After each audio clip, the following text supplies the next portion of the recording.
1979 সালে যুক্তরাষ্ট্রের মধ্যস্থতায় ইসরায়েলের সঙ্গে প্রথম শান্তি চুক্তি করে আরব দেশ মিশর। এরপর 1994 সালে সেই তালিকায় যোগ দেয় জর্ডান। দীর্ঘ বিরতির পর 2020 সালে আব্রাহাম চুক্তির আওতায় যুক্ত হয় ইউএই, বাহরাইন ও মরক্কো। বিশ্লেষকদের মতে এসব স্বীকৃতির পেছনে যুক্তরাষ্ট্রের চাপ, ইরান বিরোধী কৌশল ও অর্থনৈতিক স্বার্থই মুখ্য ভূমিকা রেখেছে। আব্রাহাম চুক্তির মধ্য দিয়ে ইসরায়েলের সঙ্গে সম্পর্ক স্বাভাবিক করার নতুন অধ্যায় শুরু হয়। ডোনাল্ড ট্রাম্পের মেয়াদে মুসলিম দেশগুলো এতে সই করে। তবে ফিলিস্তিনিরা মনে করে রাষ্ট্র প্রতিষ্ঠার প্রশ্ন এড়িয়ে এই চুক্তি ছিল আরব বিশ্বের বিশ্বাসঘাতকতা।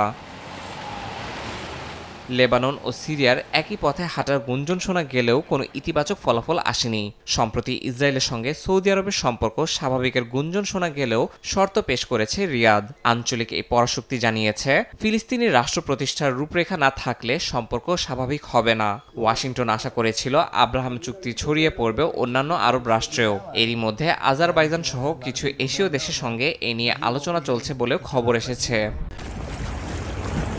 এদিকে কাতারের রাজধানী দোহায় সোমবার বৈঠক করেন আরব ও মুসলিম দেশের শীর্ষ নেতারা। সম্মেলন শেষে যৌথ বিবৃতিতে ইসরায়েলের সঙ্গে সম্পর্ক পুনর্বিবেচনার আহ্বান জানানো হয়। বলা হয়, ফিলিস্তিনিদের উপর হামলা ঠেকাতে কূটনৈতিক ও অর্থনৈতিক পদক্ষেপ নিতে হবে এবং জাতিসংঘে ইসরায়েলের সদস্যপদ স্থগিতের প্রচেষ্টা চালাতে হবে।